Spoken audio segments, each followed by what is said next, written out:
అందరికీ నమస్కారం. The most high ఛానల్కి మీ అందరికీ మరొకసారి స్వాగతం. నేను మీ ఆర్కే. ఈరోజు గుడ్ ఫ్రైడే జరుపుకున్నటువంటి క్రైస్తవ సోదరులందరికీ శుభాభినందనలు.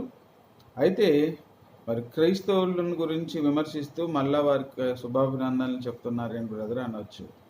ఏమండి, ఏ మతాన్నో ఏ విశ్వాసాన్నో విమర్శించడం నా ఉద్దేశం కాదు. కానీ ఆ విశ్వాసంలో ఉన్నటువంటి తప్పులను సరిచేసుకోమని తెలిసిన వారిగా ఆ మార్గాన్ని గురించి ఎంతో కొంత అనుభవం ఉన్న వ్యక్తిగా నా వ్యక్తిగత సూచనలు చెప్తూ ఉన్నాను తప్ప ఏ మతాన్నో ఏ కులాన్నో ఏ వర్గాన్నో విమర్శించేది కాదు. సరే, అయితే గత కొన్ని రోజులుగా ఈ మతాల మీద విపరీతమైనటువంటి చర్చ జరుగుతూ ఉంది. ప్రత్యేకంగా సుప్రీంకోర్టు తీర్పుని ఉద్దేశించి క్రైస్తవులకు, అంటే ఎస్సీలు ఎవరైతే క్రైస్తవులుగా ఉంటారో వారికి రిజర్వేషన్ రద్దు చేస్తాము. సరే, ఈ విషయం గురించి అనేక మంది అనేక రకాలుగా స్పందిస్తూ ఉన్నారు. చాలామంది క్రైస్తవులుగా ఉన్నటువంటి కొంతమంది దళితులు కూడా దీన్ని పూర్తిగా వ్యతిరేకిస్తూ ఉన్నారు. సరే, ఈ ప్రజాస్వామ్య దేశంలో అన్యాయం జరిగినప్పుడు, లేదంటే వారికి ఏదైనా బాధ కలిగినప్పుడు వారి బాధని వ్యక్తీకరించడం, లేదంటే వారి హక్కుల కోసం పోరాడడం అనేది ప్రతి ఒక్కరి హక్కు. అది రాజ్యాంగం అందరికీ ఇచ్చింది. కాబట్టి ఎవరి ఉద్దేశాలు ఎలాగ ఉన్నా ఒకటి మాత్రం నిజం ఏంటంటే, అనాదిగా ఈ భారతదేశంలో దళితులు చాలా అణిచివేతకైతే గురయ్యారు. కొన్ని శతాబ్దాలుగా స్వతంత్రం రాకమునుపు, స్వతంత్రం వచ్చిన తర్వాత కూడా ఈనాటికి వాళ్ళు అణిచివేత గురవుతూనే ఉన్నారు. పైకి కనిపించకపోయినా సమాజంలో అంతర్లీనంగా జరిగేది అది. ఒక దళితుడికి ఎపాటి విలువ సమాజం ఇస్తూ ఉందో, అంటే ఉన్నత వర్గాల్లో ఉందో అనేది బహిరంగంగా అందరికీ తెలిసిందే. అంటే మొన్నటికి మొన్న కూడా ఏదో ఒక రాజకీయ వేదిక మీదకి ఎంపీ గారు వచ్చి సర్పంచ్ని పిలుస్తూ ఉంటే ఆ పైన వేదిక మీద ఉన్నటువంటి పక్కన ఉన్న వాళ్ళు చెప్తున్నారు, అతను దళితుడండి, దళితుడు. ఆ ప్రెసిడెంట్ పాపం కిందే ఉన్నాడు, పైకి వెళ్ళలేదు. అంటే ఏ హోదాలో ఉన్నా, నువ్వు ఏ హోదాలో ఉన్నా, ఆఖరికి నువ్వు ఐఏఎస్ ఆఫీసర్గా ఉన్నా కూడా నువ్వు దళితుడు అయితే ఉన్నత సామాజిక వర్గాల యొక్క రాజకీయ నాయకుల ముందు నువ్వు ఈరోజు ఎలాగుంటున్నావో నీకే తెలుసు. కాబట్టి ఖచ్చితంగా దళితుల పట్ల ఈ దేశంలో ఈనాటికి వివక్షత కొనసాగుతూనే ఉంది, దీంట్లో సందేహం లేదు. మరి ఎందుకు అందరూ వదిలేసినప్పుడు పాపం ఈ క్రైస్తవ మతం వాళ్ళని ఆదరించింది ఎంతో కొంత, అందులో సందేహం లేదు, అది కరెక్టే. ఎందుకంటే వాళ్ళకి చదువు చెప్పింది వాళ్ళే, వాళ్లకు బట్టలు ఇచ్చింది వాళ్ళే. ఈరోజు సమాజంలో ఎంతో కొంత జ్ఞానం, చదువు, కనీసం కొద్దో గొప్ప మంది అయినా మనగలుగుతూ ఉన్నారు.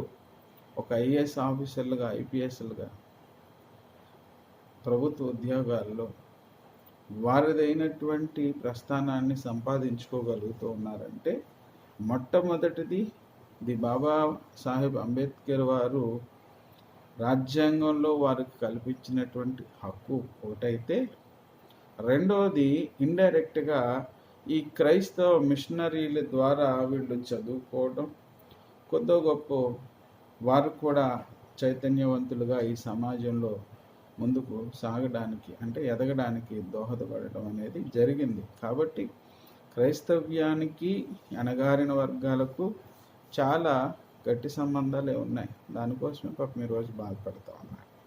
వారి బాధలో ఎంతో కొంత న్యాయం ఉంది. సో కాబట్టి చూద్దాం ఎవరు వాదనలు ఎలాగ ఉన్నా బాధించబడే వారికైతే పోరాడే హక్కు ఉంటుంది. బాధించబడిన వారు ఖచ్చితంగా పోరాడాలి, అది వారి హక్కు. కాబట్టి వారి న్యాయ పోరాటం ఏదైనా ఉంటే కనుక ఖచ్చితంగా వాళ్ళకి మంచి జరగాలని కోరుకుంటాం. ఇది ఇలా ఉంచితే నేను మొదటిగా చెప్పినట్లు నీకు క్రైస్తవ్యం, ఈ మతాలు, ఈ గోల మనకొద్దండి. నేను మొదటి నుంచి చెప్పేది, మతాలు మనకు అవసరం లేదు. మతాన్ని దేవుడు సృష్టించలేదు. ఏ మతానికి ఏ దేవుడికి సంబంధం లేదు. ఒకవేళ క్రైస్తవ మతం అది మతం అని ఆల్రెడీ అంటున్నారు కాబట్టి అది మనకెందుకండి? క్రైస్తవ మతం మనకెందుకు?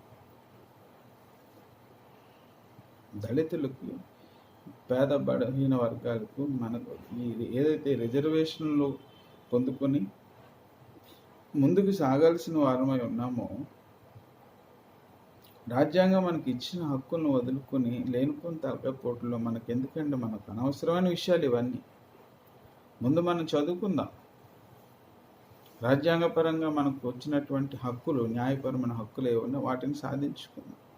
ఇప్పటికే చాలా వెనకబడిపోయి ఉన్నాం.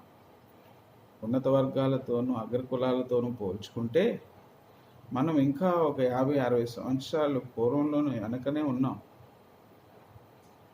అంతా ఎందుకండి? ఈరోజు క్రైస్తవ మతం వద్దు, క్రైస్తవ మతం వల్ల ఈ దేశ మనుగడకు ప్రమాదం వాటిల్లిపోయింది, హైందవ ధర్మానికి, సనాతన ధర్మానికి విఘాతం కలుగుతుంది, మేము సనాతనీయులము అని గొంతు చింపుకునేటువంటి హైందవ సహోదరులు ఎవరైతే ఉన్నారో, హిందువులను పిలువబడుతున్న వారు, ఉన్నత కులాలకు, ఉన్నత వర్గాలకు చెందినవారు, వాళ్ళ పిల్లలు, వాళ్ళ కుటుంబాలు ఈరోజు అన్నీ కూడా క్రైస్తవ దేశాల్లోనే ఉన్నాయి.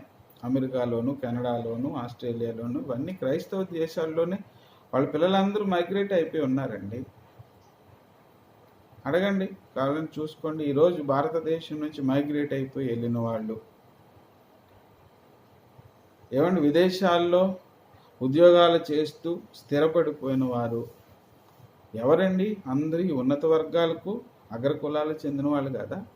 అక్కడ వీళ్ళ పిల్లలేమో విదేశాల్లో ఉండొచ్చు, చక్కగా ఆ క్రైస్తవులతో అంటగాగుతూ వాళ్ళు ఇంకా సౌఖ్యాలు అనుభవిస్తూ, స్వర్గ సుఖాలు అనుభవిస్తూ ఉండొచ్చు.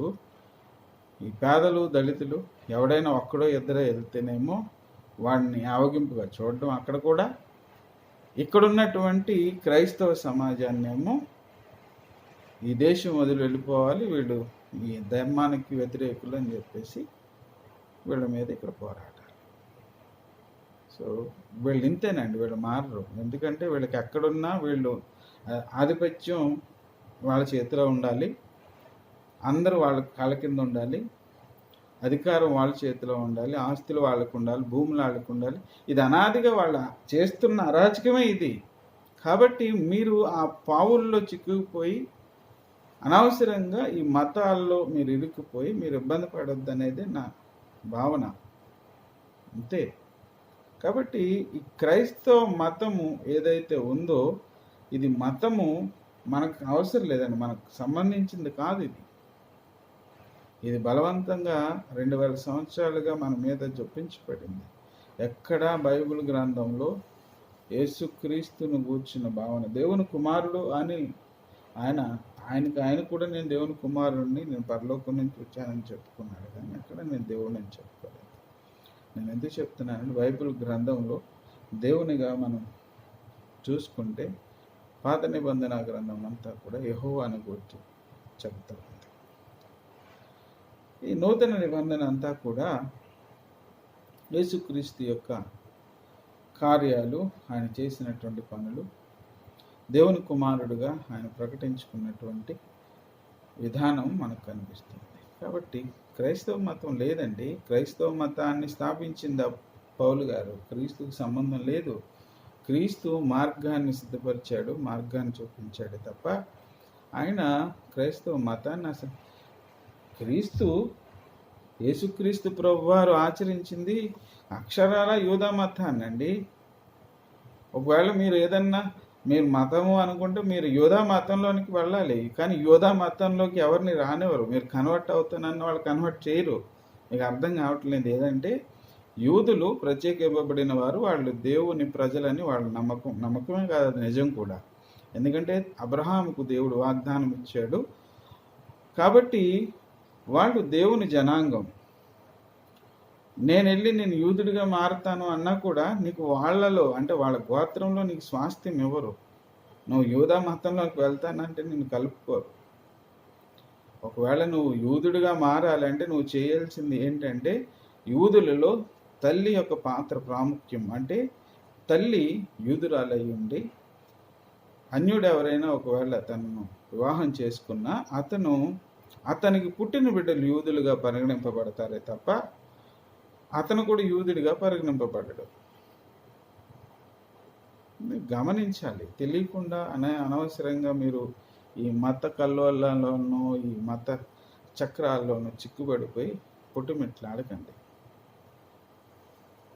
కాబట్టి క్రైస్తవ సమాజానికి నేను చెప్పేది ఒకటే, సుప్రీంకోర్టు తీర్పు ఇచ్చేసినంత మాత్రాన మీరేదో గందరగోళపడిపోయి మీరేదో బాధపడాల్సింది. నేను ఒకటే చెప్తున్నా, నిజమైన క్రైస్తవ్యుడికి క్రైస్తవ్యంలో మీరు ఉండాలనుకుంటే మీకున్నవన్నీ వదిలిపెట్టండి, దేవుని వైపు చూడండి, దేవునితో నడవండి. అప్పుడు మీరు క్రైస్తవులుగా పిలువబడతారు. మీ మతం అక్కర్లేదండి, మీరు క్రీస్తు అనుచరుడు అని పిలువబడతారు, లేకపోతే క్రీస్తు శిష్యుడిగా పరిగణింపబడతారు. క్రైస్తవ మతం ఎక్కడుంది అసలు? కులం ఏది ఉందో అదే నీ కులం. ఖచ్చితంగా ఈ భారతదేశ వ్యవస్థలో కుల వ్యవస్థ ఉంది, అనాది నుంచి ఉంది. అదే కదా ఆబూచి చూపించే కదా ఈనాడు దళిత ఈ సామాన్య వర్గాలను, ఈ పీడిత వర్గాలన్నిటిని అణగదొక్కింది, ఈనాటికి అణగదొక్కుతూ ఉంది. అంతెందుకండి, మీ క్రైస్తవ సమాజంలో, భారతదేశ క్రైస్తవ సమాజంలో బోధకులుగా ఉన్నవారిలో ఈనాడు చూసుకుంటే మీరు ప్రసిద్ధి చెందినటువంటి బోధకులు, కార్పొరేట్ సేవకులు, లేదంటే కోట్లాది రూపాయల ఆస్తులు కలిగినటువంటి వ్యక్తులందరూ కూడా అగ్రవర్ణాల వారే కదండి.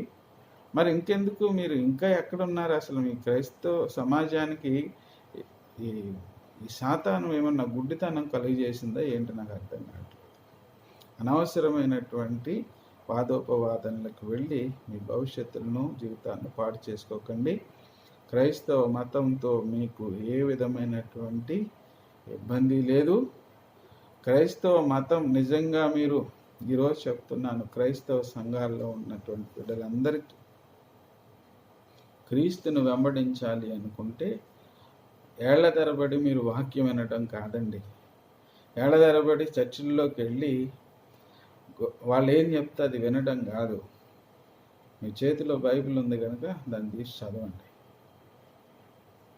చదివితే చర్చిలోకి వెళ్ళి ప్రార్థన చేస్తేనే దేవుడు మీ ప్రార్థన వింటాడు అనుకుంటే అది మీ అవివేకం. ఏమండి, దానియేలు ప్రార్థన చేయకుండా ఉండలేడు. తెలుసు కదా మనకి దానియేలు స్టోరీ. రాజు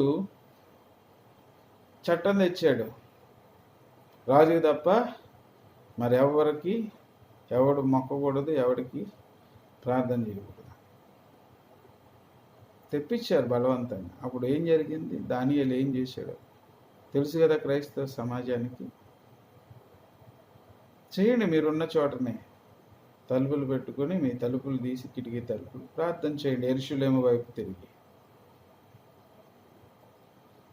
యెరూషలేములో దేవుని ఆలయం ఉంది, ఆయన స్థానం ఉంది, అటువైపు తిరగండి, ప్రార్థన చేయండి.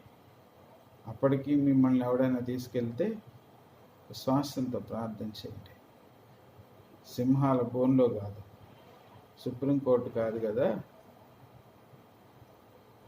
దానికి మించిన ఉన్నతమైన తీర్పులు ఏమొచ్చినా కూడా మిమ్మల్ని ఎవ్వరు ఏం చేయలేరు. నేను ఎందుకు చెప్తున్నానంటే మన దేవుడు జీవము కలిగిన దేవుడు. మీరు తెలుసో తెలియకో కొంత ఈ బోధకుల మాట లేకపోతే క్రైస్తవ మతం మతం అనేటువంటి ఈ మత ముసుగులో ఎవరైతే అనేక సంవత్సరాలుగా మనల్ని తప్పుదోవ పట్టించి దేవునికి దూరంగా, దేవునికి మనకి మధ్య అడ్డుగోడ కట్టారో వాటిని పగలగొట్టండి. నిజదేవుడైన యెహోవాను ప్రార్థించండి. తండ్రి అయిన దేవునితో మీ ప్రార్థనను మమేకం చేయండి. యేసును నేను తప్పుపట్టడం లేదు. యేసు క్రీస్తు తన పనిని తను సజావుగా పూర్తి చేసుకున్నాడు. తన స్థానాన్ని తను బదిలిపరుచుకున్నాడు.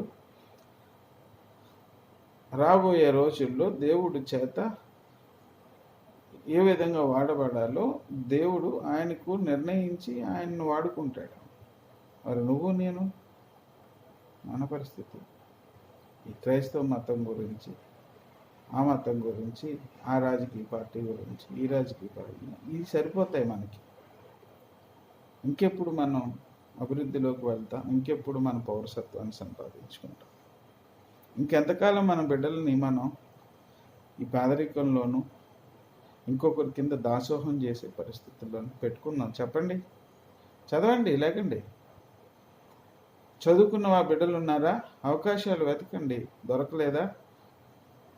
ఉన్నతమైన అవకాశాల కోసం ఏం చేద్దాం? అందరం కలిసి ప్రయత్నం చేద్దాం. చెప్తున్నాను కదా, ఈ దేశంలో ఉన్న అవకాశాలను వాడుకోండి. రాజ్యాంగం మనకి ఇచ్చినటువంటి హక్కులను వాడుకోండి. బాగా చదవండి. ఒక ఆయన చెప్పాడు కదా, మీరు సాఫ్ట్వేర్ రంగంలోకి వెళ్తే టాప్లో ఉండడానికి ప్రయత్నం చేయండి. ఏ రంగంలో ఉంటే ఆ రంగంలో మీరు ఉన్నత స్థాయిలో ఉండడానికి ప్రయత్నం చేయండి. ఈరోజు నిన్ను నన్ను ఆపేవాడు ఎవడూ లేడుగా. చదువుకోవద్దని మనల్ని బయటకు గెంటేవాడు ఎవడూ లేడుగా. అవసరమైతే మన హక్కుల కోసం పోరాడి చదువుకుందాం. చదవండి. ప్రతి ఒక్కరు చదువుకోవాలి. ఉన్న ఏ మీరు విభాగాన్ని ఎంచుకున్నారో ఆ విభాగంలో ఉన్నతమైన స్థానం వైపు చూసి అక్కడ చేరుకునే వరకు పరిగెట్టండి. ఇప్పటి వరకు చేసిన ఊడిగాలు చాలు. ఇప్పటి వరకు అనుభవించిన కష్టం చాలు. ఇప్పటి వరకు మోసినటువంటి నిందలు చాలు. ప్రశ్నించడం నేర్చుకోండి. ప్రార్థించడం అలవాటు చేసుకోండి. ఎవరో చెప్పిన ప్రసంగాలు, ఈ కార్పొరేట్ పాస్టర్లు చెప్పేటట్టు ఒకదంపుడు ఉపన్యాసాలు విని కాదు. తీసుకోండి బైబిల్ని చేతిలోకి, చదవటం నేర్చుకోండి. నేను ఎందుకు మరలా మీ అందరికీ చెప్తూ ఉన్నానంటే, సమాజంలో మార్పు ఎక్కడో చోట రావాలి. ఎప్పుడు చూసినా మనం అదే పాత ధోరణిలో అవలంబిస్తే ఎప్పటికీ మనం మారం. బిడ్డలను చదివించండి. చదువుతున్న బిడ్డలను ప్రోత్సహించండి. రాజకీయాల వెనకాల పనికిరాను. ఒకవేళ రాజకీయం నీకు ఆసక్తి ఉంటే వెళ్ళి రాజకీయంలో తప్పులేదు. ప్రయత్నం చేయకపోతే తప్పు, చేయడంలో తప్పులేదు. గెలుస్తావో ఓడుతావో తర్వాత. నువ్వు ఏ రంగంలో ఉన్నావు ఆ రంగంలో నువ్వంటూ ఒక స్థానాన్ని ప్రూవ్ చేసుకోవడానికి ప్రయత్నించు. గుంపులో గోవిందేలా కాదు. బ్రతుకుతారు ఏదో ఒక రకంగా బతికేద్దాం, ఇంకెంతకాలం బ్రతికేద్దాం, సాధిద్దాం. నీ అవసరం వాళ్ళకి లేనప్పుడు ఉన్నత వర్గాలకు వాళ్ళ అవసరం నీకేంటి?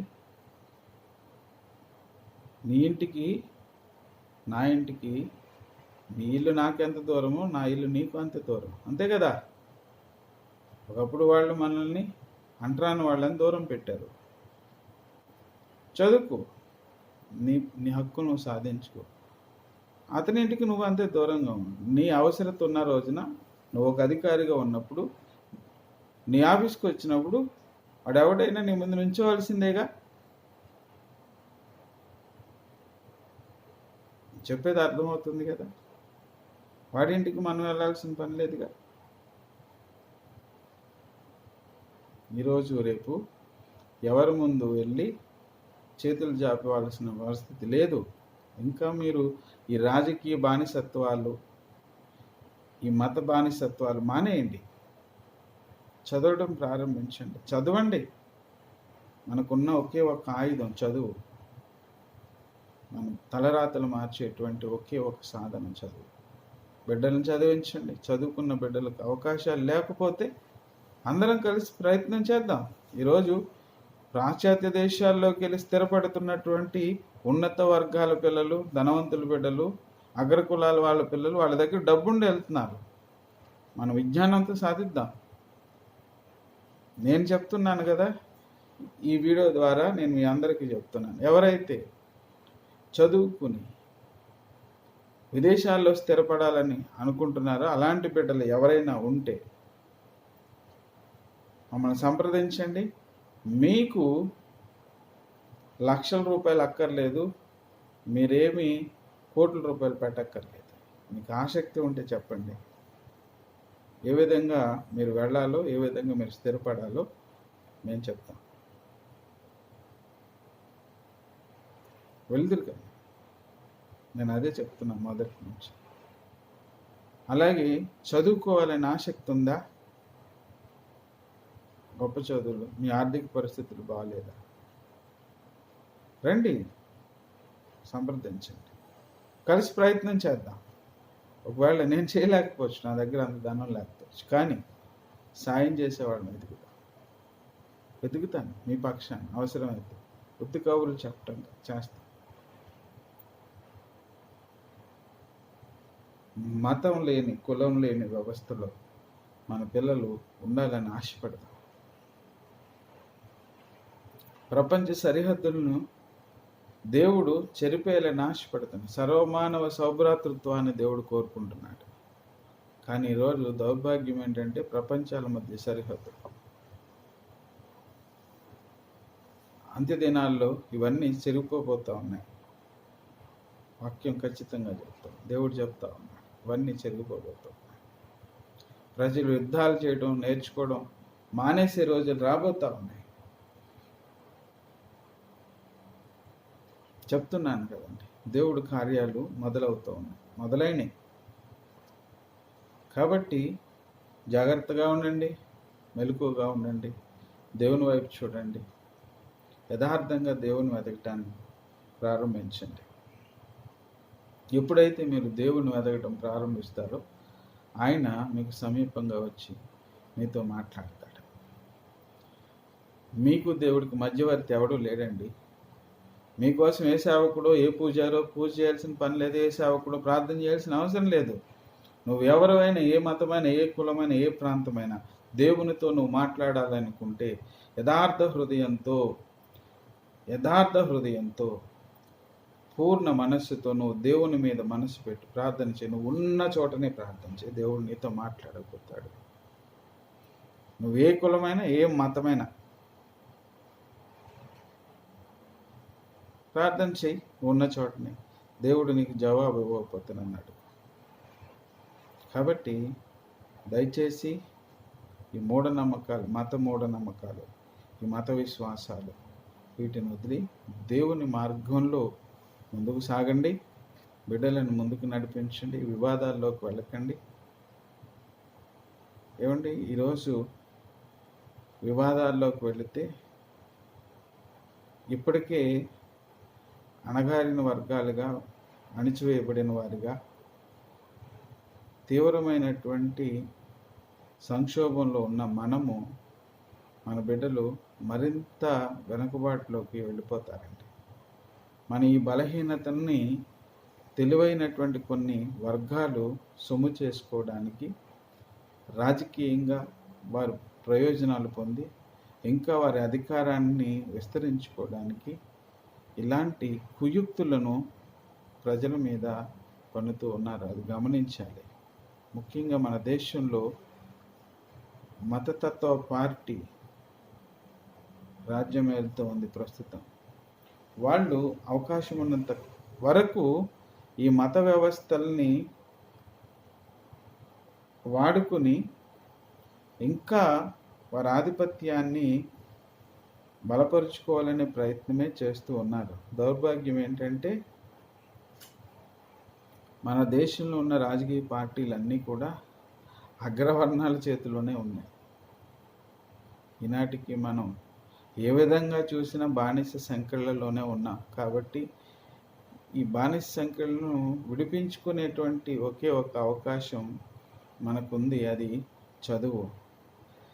దాన్ని మన నుంచి ఎవడు దూరం చేయలేడు. యూదులు అదే నమ్ముతారండి. వాళ్ళ దగ్గర ఉన్న ఆస్తులు పోయినా, సంపద పోయినా లెక్క చేయరు, కానీ వాళ్ళు నమ్ముకునేది వాళ్ళ జ్ఞానాన్ని.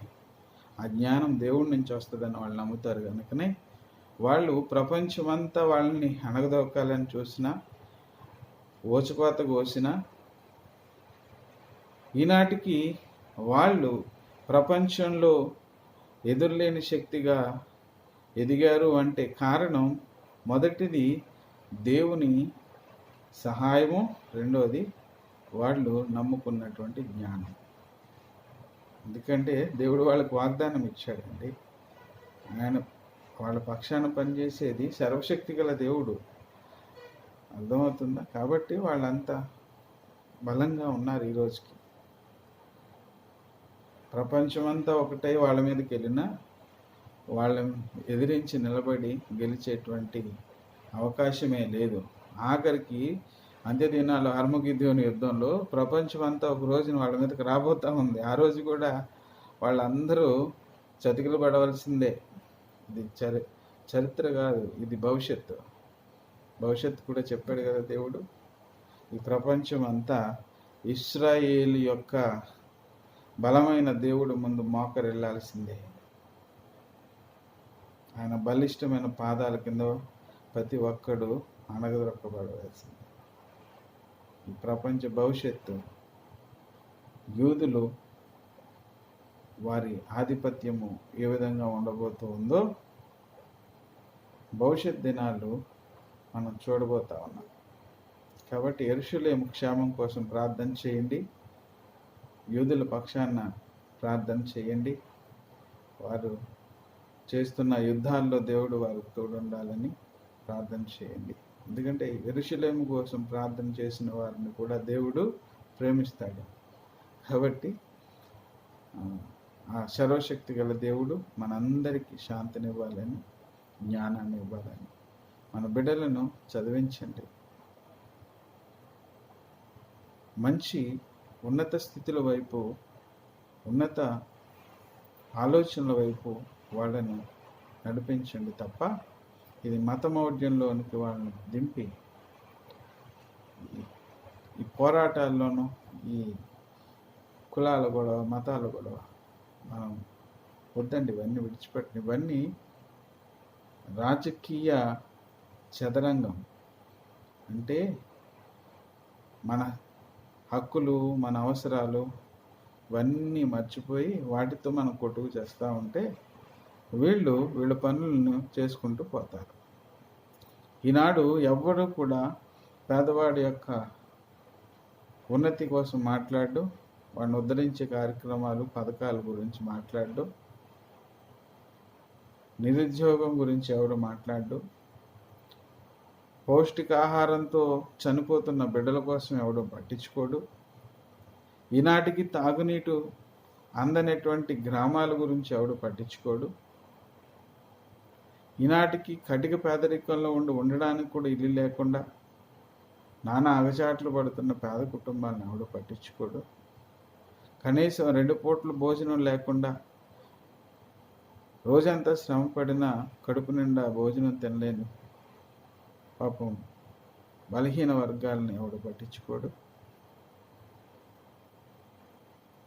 ఉన్నత చదువులు చదువుకోవాలంటే ఫీజులు కట్టలేక తల్లిదండ్రులు బిడ్డలను చదువులు మానిపించి వాళ్ళతో పనులకు తీసుకెళ్తుంటే వాళ్ళ గురించి ఎవడు మాట్లాడు.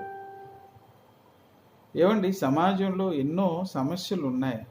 మరి ముఖ్యంగా ఈ బడుగు బలహీన వర్గాలు, దళిత వర్గాలు ఇంకా పేదరికంలోనే మగ్గుతూ ఉన్నాయండి. కడుపు నిండినోడు రాజకీయాలు మాట్లాడతాడు, అగ్ర కులాల వాళ్ళు పెద్ద పెద్ద విషయాల గురించి మాట్లాడతారు.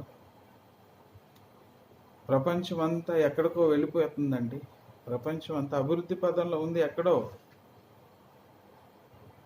వారి తలసరి ఆదాయాలు ఎంత పేద దేశమైనా మనకన్నా మంచి పరిస్థితుల్లో ఉన్నాయి. కానీ మనం ఇంకా కనీసం మంచి తాగడానికి నీళ్ళు లేవు. మన బిడ్డలు చదువుకోవాలంటే సరైనటువంటి వసతులు లేవు. మనకు ఈ మతాలు, ఈ కులాలు, కుమ్మలాట్లు వద్దండి, చదువుకుందాం. సరే, ఉన్న వాటితోనే మనం ముందుకెళ్ళడానికి ప్రయత్నించాం. కాబట్టి నా అందరికీ, బడుగు బలహీన దళిత వర్గాల్లో ప్రజలందరికీ, క్రైస్తవ సమాజం అని అపోహలో ఉండి, క్రైస్తవులం అనేటువంటి భ్రమలో ఉండి, ఈ రాజకీయ మత రాజకీయ పావులుగా ఉన్నటువంటి వారి చేతుల్లో నలిగిపోతున్న సహోదరులందరూ దయచేసి కళ్ళు తెరవండి. మీ విశ్వాసంలో నిజంగా బలమైన విశ్వాసం మీరుంటే, మీ విశ్వాసం మీద మీరు కట్టుబడి ఉంటే, ఇప్పుడు సరైన సమయం వచ్చింది కనుక అన్నిటిని వదిలేసి క్రీస్తుతో ఉండండి.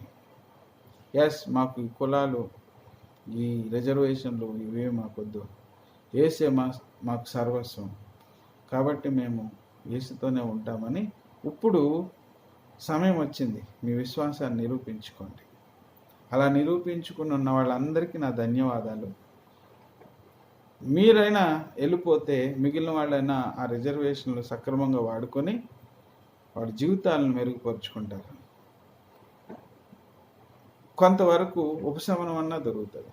కాబట్టి దయచేసి సమయం, సుప్రీంకోర్టు తీర్పు కూడా ఆహ్వానించదగిందే సమయం వచ్చింది కనుక మీరు ఎవరైతే క్రైస్తవ మతాన్ని పట్టుకొని మేము క్రైస్తవులమే, ఎన్ని శ్రమలు వచ్చినా, ఎంతమంది వచ్చినా మేము యేసుని వాదనమన్న వాళ్ళు చక్కగా ఉండండి. ఏం పోయినా ఏమొచ్చినా మీకేం ఇబ్బంది లేదు. మిగిలిన వారైనా సక్రమంగా ఆ రిజర్వేషన్లు వాడుకుని వారి బిడ్డల భవిష్యత్తుల్ని మార్చుకుంటారు. కాబట్టి మరి ఒకసారి ప్రేమతో బిడ్డలందరినీ చదువుకోమని చెప్తున్నాను. చదువుకోండి. మీ కళలు ఏమున్నాయో, మీ ఆశలు ఏమున్నాయో వాటి వైపు పరిగెట్టండి. ఈ మతాల వైపు, ఈ రాజకీయాల వైపు, ఈ కుల పోరాటాల వైపు చూసి మీ జీవితాలు నాశనం చేసుకోవద్దని మీ అందరికీ నా మనవి. మరొక వీడియోతో రేపు కలుద్దాం. అందరికీ నమస్కారం.